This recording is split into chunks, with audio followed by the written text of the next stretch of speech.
Hello,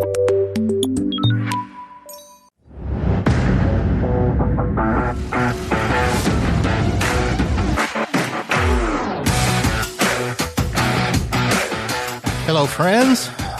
Uncle Marv here with another episode of the IT Business Podcast, the show for service providers, IT business owners, technicians, everyone that works with business.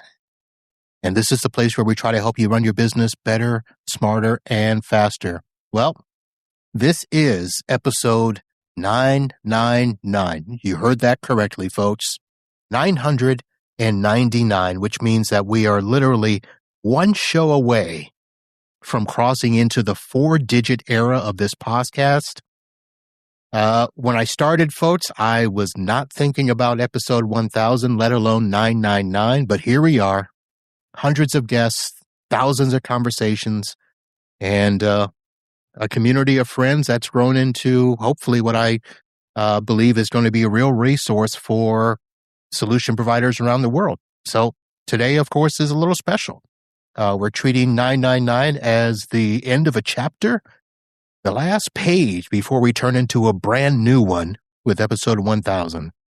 And I asked a buddy to come on, and we're going to chat about some of those things that as we turn this corner, we are turning the corner with AI, folks. It is here. It is upon us. We have to deal with it, lock and step with our customers. And I saw a couple of posts online that I thought, hey, let me reach out and see what we can chat about here. So I am bringing back, folks, Brian Weiss from iTech out on the left coast. Brian, how are you, sir? Doing very well. Thanks for having me on. Well, excited to be back.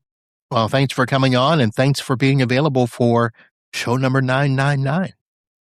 All right. It means absolutely nothing to you there. Well, we tried to come up with some sort of meaning, right? Yep, right we did. For this, but we're moving on to greener pastures, especially with AI on the forefront here. That is true. So let's go ahead and dive into that, because the reason I reached out to you and a couple of things I pointed out is you had responded to a couple of posts on LinkedIn.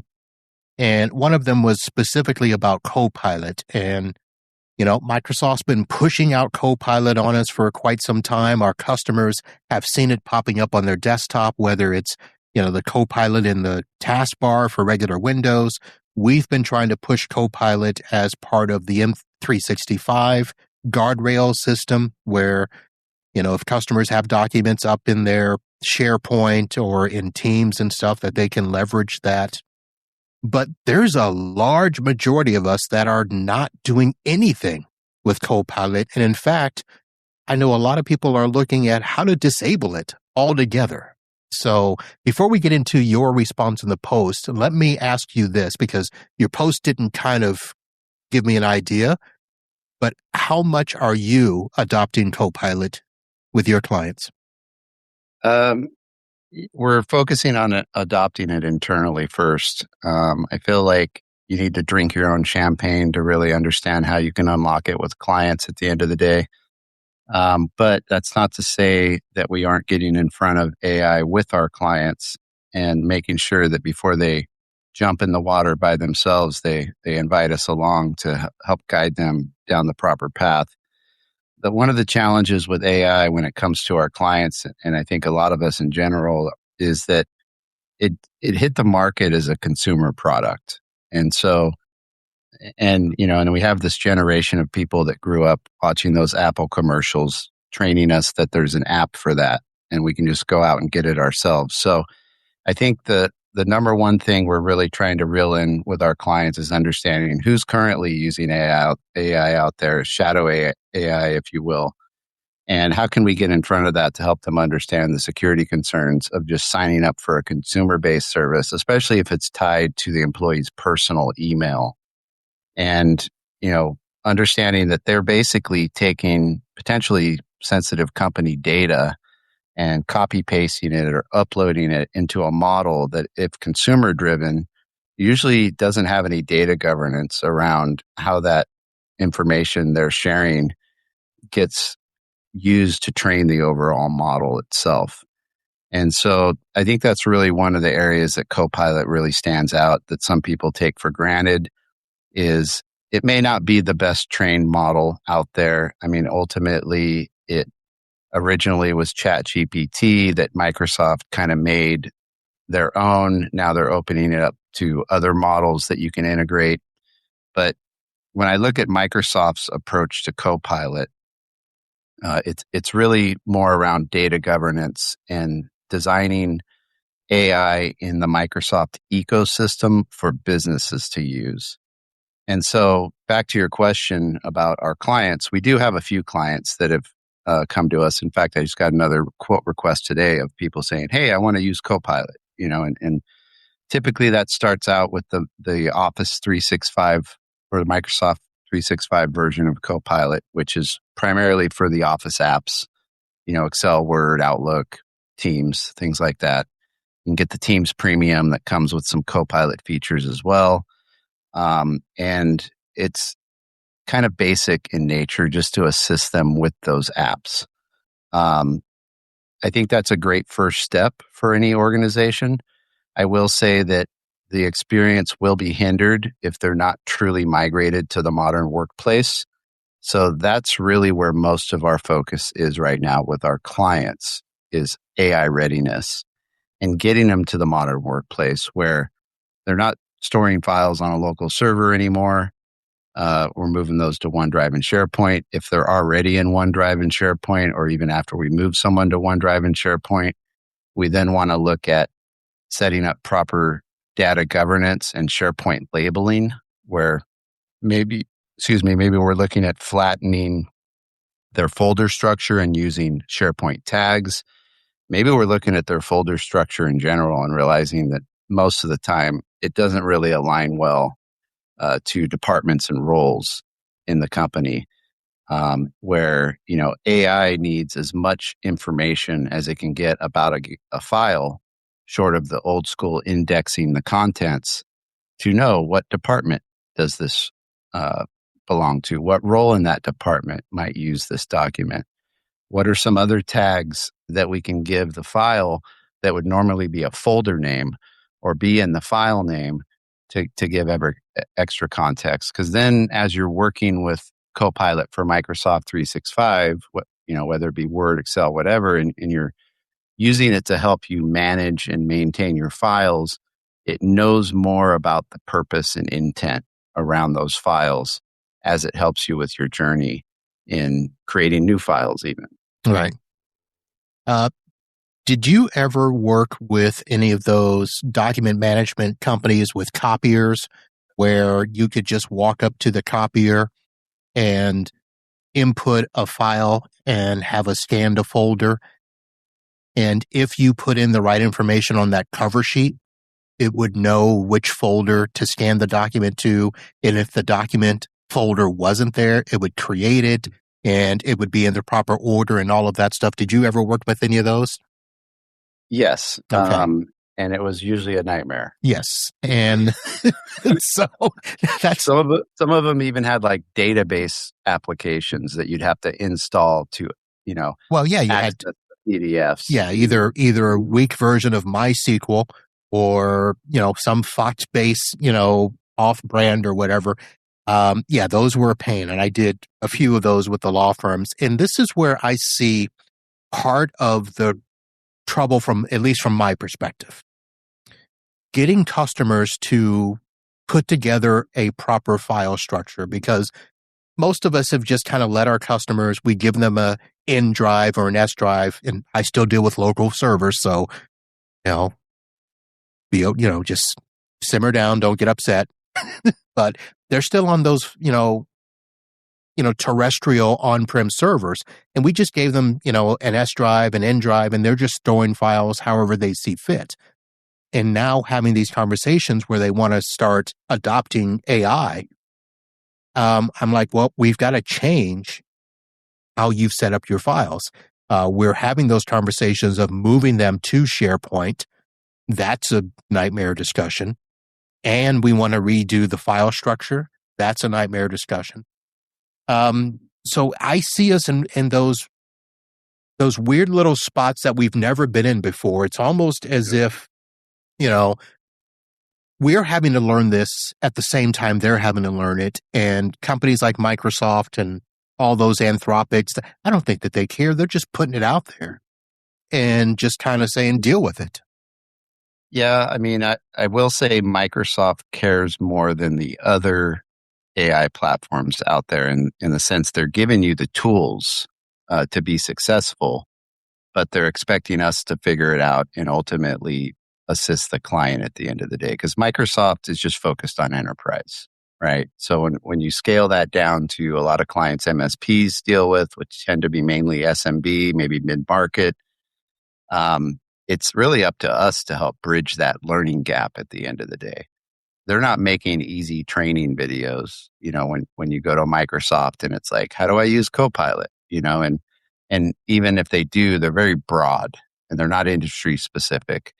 So I was talking with Bob Coppage the other day on a call, and he brought up this analogy that I thought was great and even kind of reminds me of the item, what you just brought up in the sense of we've never really done this before. And now we have to.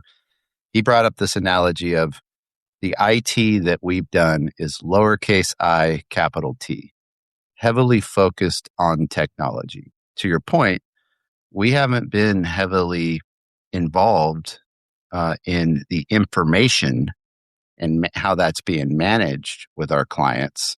And now we're having to focus on, uppercase I, uppercase T, the true IT, which includes information. So understanding how our clients' information is stored, where it's stored, and even to your point, what workflows are they using to manage and update that? And those need to be improved and changed to really be ready for AI at the end of the day. We can't use the same workflows that we're using to store files on a file server, moving out to the modern workplace and expecting AI to be successful. Right.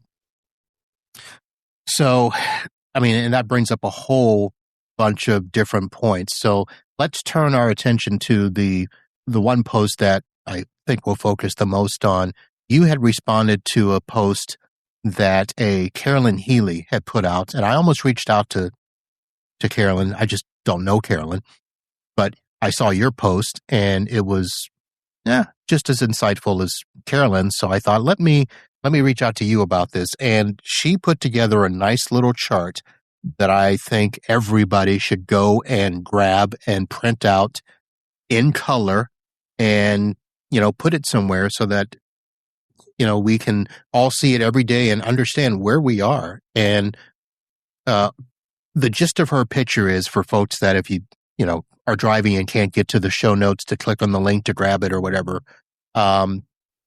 she puts together a graph that says Copilot adoption failure, and then a subtitle of why your AI investment is stalling. And she puts together this idea that if you're spending if you're paying for 1,000 Copilot licenses, you're paying $360,000 a year, but yet 64% of the employees never open it. And we look at that as, oh my God, what's wrong with Copilot? Well, it's not Copilot's fault. It's not a tech failure. It's an adoption failure. And then she gives 7 reasons that, it's happening. And you already mentioned one of those, the number one, where it says training never happened. This is something where usually, if a new server operating system came out in the past, we would be able to download it, play with it before we, deployed it to a customer. Even, regular Windows operating system, we would get the beta and be able to download it, play with it. With Copilot and all the other AI stuff, it was probably way more the opposite. Probably, all of our customers had it before we did. So we didn't get trained in it. And we also talked about the fact that we still may not be trained in it. And it's been out for 3 years, 4 years? Yeah. Well, and then you've got all the consumer models on the market that you're battling against where people expect Copilot to work in the same manner. And in my mind, Copilot swims in a different lane. Right. So, it's really designed to enhance your experience with the modern workplace at the end of the day at its base. So you've got the Microsoft 365 Copilot, as I mentioned earlier, kind of more focused on the Office apps. You have Copilot Studio that you can then create agents to assist you, typically best to do in a role-based situation. So based on your role, you're training an agent to assist you. But that agent is only going to be able to assist you as well as it can have access to the data that you use on a day-to-day basis. So if your files still live on a file server that aren't in SharePoint, or if your files are in SharePoint with a poor directory structure, folder structure, and you aren't using tags, and you're using, file names that don't make sense, or even folder names that don't make sense, they're not aligned with departments and roles, you're really hindering Copilot's ability to assist you at the end of the day. So there's a lot of this kind of AI readiness that needs to be considered, where once that's in place, you're set up for success. Now, that's just the technical side of it. There's the training to understand that, hey, now that we've got this new structure and these new workflows we're following, where we're making sure we're managing our files in a according to modern workplace best practices. Now, number 2 on our chart is prompting, right? Oh, yeah. Learning how to talk to Copilot and ask it the right things, or tell it to do the right things with do things with the right prompt, I should say, so that you get the output you're expecting. And Copilot could be set up for success, have access to all the information you need, and you could fail just by not understanding how to prompt it properly. I'm glad she put that second, because I think that's where a lot of people are kind of stuck. We're inputting stuff, trying to figure out how to make it work, and we realize that if we ask the question in 10 different ways, we could get 20 different answers, because you could literally take the same question, plug it in a second time, and get a completely different answer. Yeah, I look at AI as like, I don't know, maybe I'm dating myself, but Rain Man, right? Very smart. 7 p.m. Wapner. Yep, very smart, very critical, quick to give you an answer. But if you don't give it the proper prompt, it could give you the wrong answer. Right? It needs to understand your intent well. Otherwise, it's going to come up with its own intent, which may not be what you were looking for. Yep. So yeah, I'm glad she put that up there, because that is going to be huge. Learning how to prompt is going to be a skill, and all that. And then, of course, if we look at let's say we look at 3 and 4 together on her list: security questions went unanswered, leadership set no expectations. Those are kind of, at least in my mind, very on the same par to a degree, because depending on how you define leadership, if you're looking at it, the leadership of a business, most businesses didn't look at this until employees started to demand that we do it. So then they're like, what are we spending money for? Why are we doing this? Oh, well, you can do this if we had access. And so regular business leadership was behind the curve. We as IT providers, for the most part, didn't give leadership at the very beginning, because it was deployed, without our knowledge, without our being prepped for it. So we were behind the ball for a long time. We're now trying to get ahead of that and trying to help customers frame what AI should be doing, put the guardrails on it for the security side. So it's very interesting that she put those in that manner. Yeah, I mean, when I think of the leadership aspect, jumping to number 4 real quick, it's kind of back to my comment of, we're really looking to integrate. We're focusing more on ourselves right now, because we ultimately are helping lead our clients to success. And if we aren't using it ourselves, how can we set an example and even understand what expectations to set? And then secondarily to that, when I think about how we're rolling it out to clients, ideally it should start with the executive team or management or leadership first. Get them to buy in on understanding the value and be actually using it. Like they should be setting an example of how it's important, why it's important. And to her point, be able to define 2 to 3 use cases easily. And they're going to be an extension of us as IT, because they're also managing the employees from a day-to-day perspective. Like IT is not HR. We don't set expectations around job or role performance. We just set them up for success with technology and provide training where needed on how to use that technology. At the end of the day, management and leadership are the ones who are expecting a certain level of performance from these employees, and they need to understand how AI plays a role in that. And as their employees are getting stuck using AI or feeling like it's not beneficial, they need to be able to explain the why behind that without having to get technical, obviously, because, we're the ones that are handling the technical side of things. Hand in hand with that, and I think why you paired security with it, is also understanding the risk that AI introduces. Yeah. So if leadership doesn't understand the risk and make sure that they're holding their team accountable to understanding the risk as well, they're going to have employees that could potentially cause data loss or sensitive data to get outside of the company using AI tools. They could, which is a concern, shadow AI and the implications of that. So setting, basically we've shared with our clients an artificial intelligence acceptable use policy, right? And it's like, here's the one we've created internally. Here's the one we feel like you should use as well. And it comes down to, right now, we only recommend Copilot. If you want to use something else, by default, that should not be allowed. That's not to say that we can't have a discussion of what that looks like, especially if an organization doesn't live in Microsoft, 100%. They might have some third-party line of business applications that are outside of the Microsoft Dataverse. And in that case, it may make sense to look at using another model or another AI service, but that should be vetted. It shouldn't just be like the Apple commercials of there's an app for that, and we're going to let our employees use whatever apps and sign up for whatever they need to get their job done. It's going to be, here's what we've approved internally.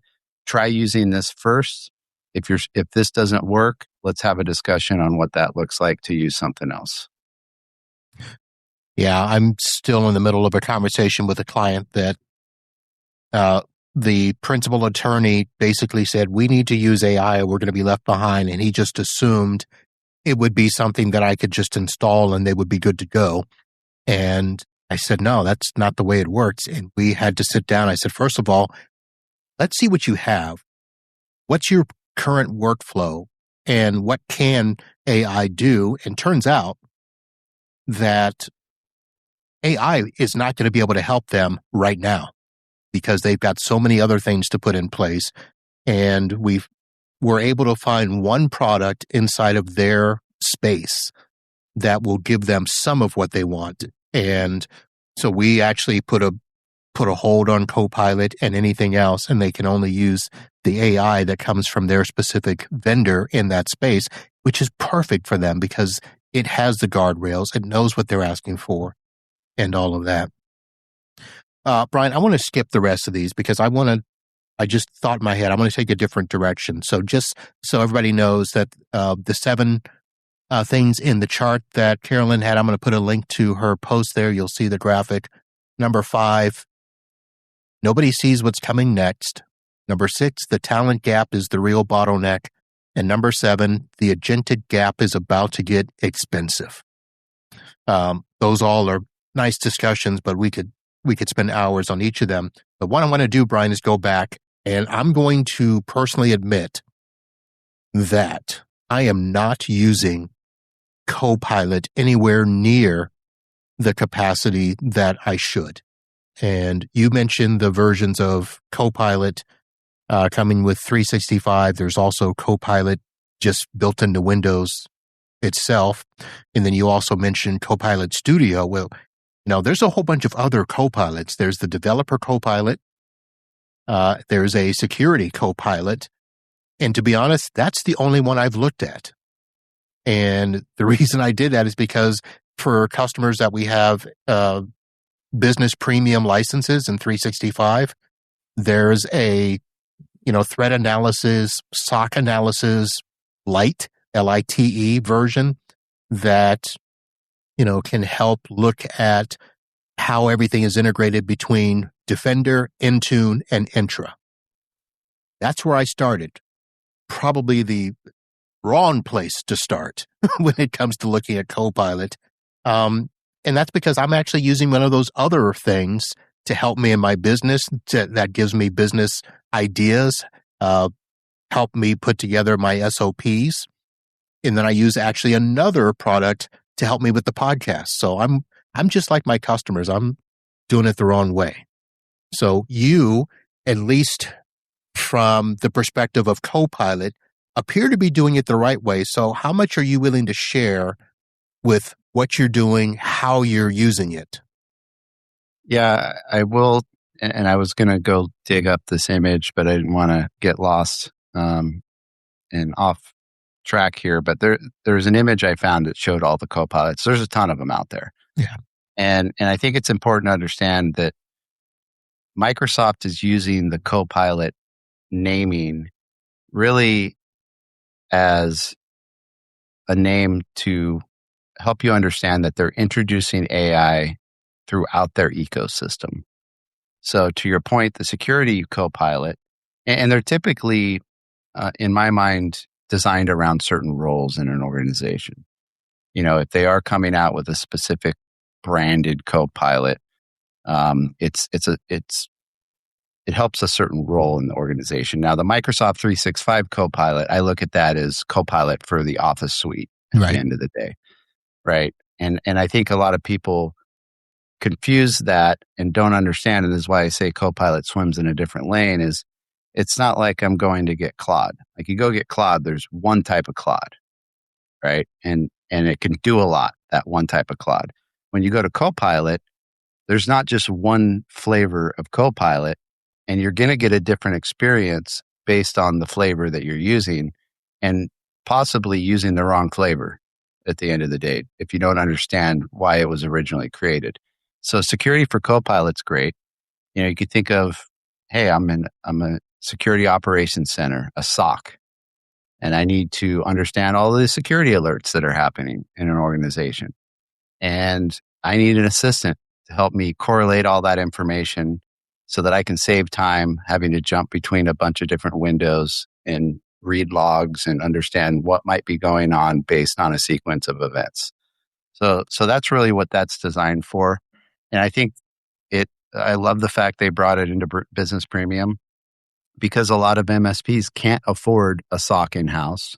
A lot of us are outsourcing a SOC with some third-party security tool, right? And if we want to take a defender-first posture, which is what we've chosen to do, we're not buying a third-party security platform when it literally comes baked into Microsoft. We're a Microsoft-first organization.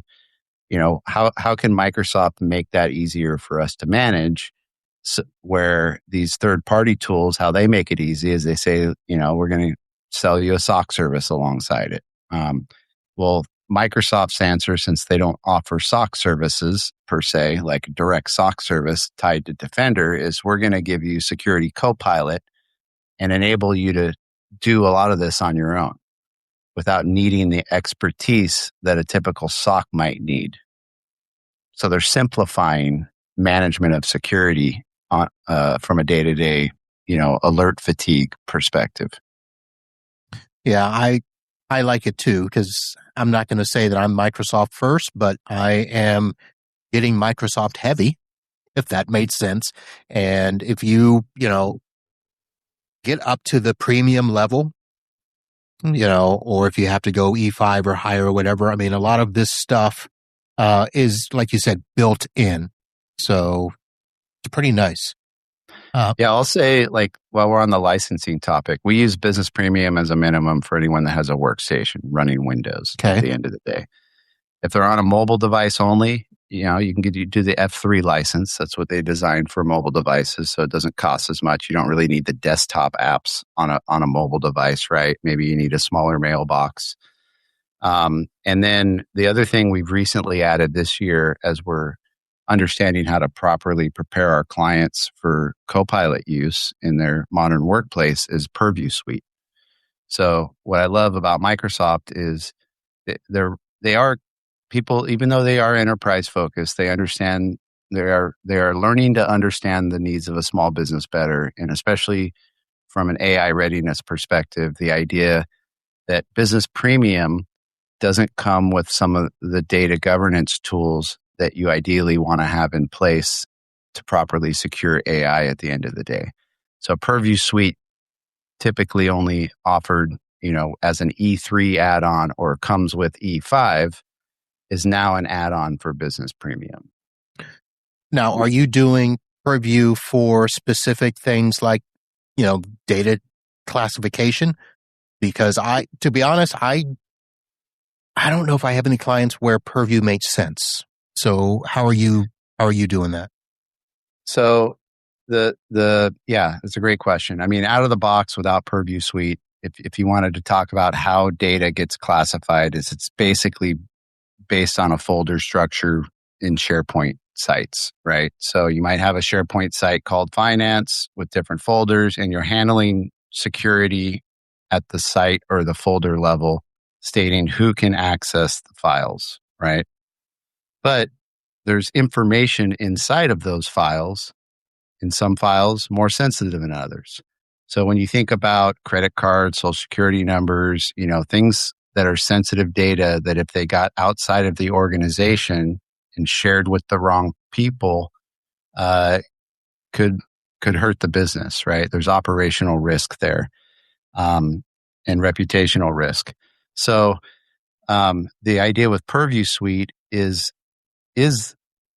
giving you the power to, without needing a human to define it, and create a folder that says everything in this folder is sensitive and shouldn't be shared out. It can look at the files, independently and understand how sensitive they are and essentially auto-label them.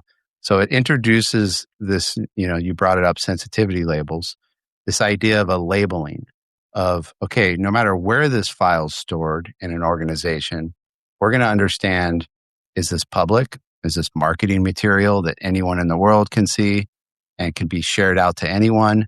Is this, internal, sensitive, only employees of the organization are allowed to see this file, right? You can get fancy with, hey, we're allowed to share this file, but no one can download a copy. They can view only, right? And as you're sharing out files, you can determine certain limitations around how long is the file link active, or how many times can it be accessed. We're going to share this link out. The minute it's clicked once, the link dies.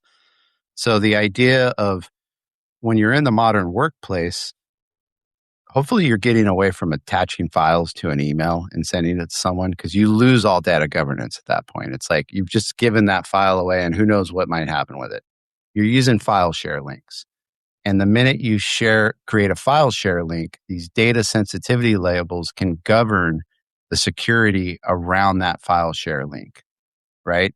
Maybe they're accidentally sharing out a sensitive document that's not allowed to be shared out. The minute they try to put the person's email address in, it's going to say, sorry, we're not going to let you share this with this person. Not allowed based on your data sensitivity label that's currently assigned to this file, right? Or maybe there's expiration built into how long that link is available, right? So you think about, it really helps secure what happens with the data during the life cycle of that file, based on how sensitive it is. All right. So I've got customers where in the last year, we've actually locked down, I shouldn't say locked down, but they now can no longer use, Dropbox or WeTransfer to share files. Because, listen, I deal with a lot of lawyers. They are stuck in the 90s, and You said attaching files to email. That's what they do. We are trying to do that. So we are pushing them to only use OneDrive to share files, because at least we can start to monitor that and keep track of that. But now we can add on Purview and literally put the clamps on what they can and cannot share. Yeah, and think of it. I mean, when I think of the legal industry, I mean, you're 100% right. It's hard to get people to understand the importance, but if you speak their language, sometimes it helps. Yeah. So the big term in the legal industry is chain of custody, right? You've got these documents that you're working with on these different cases. They usually have a case management software. How are you putting the guardrails on chain of custody for these files to make sure that only the people you intend to share these or that should see these documents see them? And how are you maintaining an audit trail of who saw the file, when and where? And so that's really where these share links and sensitivity labels and Purview and just modern workplace in general is key, because you're not giving them a copy of the file they could forward to someone else, and then you never knew that other person even saw it in the first place. Okay, I'm sorry. I'm typing in ChatGPT to see what the cost is for Purview. I thought you were making a note of chain of custody, but yeah, we've used that with our legal clients, and I think from a strategy standpoint, like, who's selling AI in the MSP organization? I don't know that you need to bring in someone that's an AI expert. It's really who's doing the strategic advising with your clients now, and really it's about, back to the earlier thing that I brought up of lowercase I, capital T. Been focused on that capital T. Let's start focusing on making that lowercase I a capital I. And that strategic person should be asking a lot of questions to understand the business better. How are they storing their information? Where are they storing it? What are the workflows they currently have when they're working with that information and sharing it out? And then what industry are they in? How can that strategic advisor use terminology the client's familiar with to help connect the dots better and get away from the technical and more about the client themselves? All right, I'm just going to put out this little PSA, and somebody out there is probably going to want to slap me on the hand, but because I thought Purview was just always an additional cost, which if you want to do it as a E5 compliance add-on, it is. But if you are in 365 Business Premium or E3 or even E5 for Office, whatever, you get a basic Purview for free. Yes, thank you for calling that out. I mean, I tend to go over and above, and I'm like, I want all the Purview features, but you do get basic Purview capabilities where you can use the portal, the Purview portal, to manage data, even if you don't have the add-on. I mean, that makes perfect sense, because now I didn't think that I could go in and use DLP at all, but with the free version, if you've got, premium, I can do it with email, SharePoint, and OneDrive. That's probably going to, take care of 80% of my legal issues with my law firms. Mm-hmm. All right. We have to have another show on that. Thank goodness. Yeah. Sorry if I misled you there thinking that Purview is a pay to play. No, you didn't mislead me. That's just what I've just out of the industry for the last year or two or whatever. That's just what I've heard. Oh, you got to, add on Purview, and it's $10 to $12 a person. Nobody bothered to say, oh, by the way, you get a little bit of Purview if you have, business premium. And I fought to get clients up to premium, but now, cheese and crackers. Shame on me. So, we, when I think of our Copilot journey internally, we're starting with leadership. I haven't licensed my whole team yet. Mm-hmm. They're just using the free version of Copilot for now. I have had some employees specifically say, hey, I can't do this with the free version. And then I've gone and licensed them. But it's kind of like I'm until we move to dynamic. So we're being a Microsoft first shop. I realize I can only do as much with Copilot as the data it has access to. And we do have line of business applications that we use outside of the Microsoft Dataverse. One of them is our PSA, which is the common tool used by IT providers, manage tickets, billing, opportunities, things like that, asset management. The other one is, finance software, which I'll say the name of this one because everyone knows it, QuickBooks, right? And so we're moving our PSA into Dynamics 365. We've been working going on 2 years with a company called TechStack that's been our development arm of this, and using the customer service module because that was the one that fit the best when I think of the core functions of a PSA. And we've been adding in all the missing features that a PSA comes with into this module so that it's essentially now a PSA module in Dynamics that we're going to use internally, go to market with MSPs that are interested in moving to Dynamics for their PSA, as well as some of our co-managed clients or even enterprise that we work with where their internal IT teams might be struggling with the tool they have now, to really bring in all that rich data that we store in a PSA that Copilot can't see into Dynamics so that Copilot can now see it. And then you're talking about having a custom agent for every role in your company into Dynamics that's assisting you, a Copilot agent in your role with all that rich data it has access to. And then we're moving from QuickBooks to Business Central so that all our accounting and financial data is in Dynamics. And then again, we can use AI to help assist us managing all that data as well. All right, let me ask you this, and we're way off course. I had to throw that in there because it is part of our Copilot and AI journey. Well, and that made sense, and it helps to understand the journey. But my goodness, I'm thinking Dynamics, ERP, Business Premium or whatever license you're doing with Copilot. That's going to get expensive, isn't it not? It's going to be just as expensive as all the other stuff. Well, what are we paying for QuickBooks, right? What are we paying for our PSA? I don't know. I'm paying $2,000 a year for 2 people. That's ridiculous. Yeah. The licensing. There's licensing itself is a wash at the end of the day. Okay. When I compare what I'm paying, I will say when you move to an ERP, it is an ERP.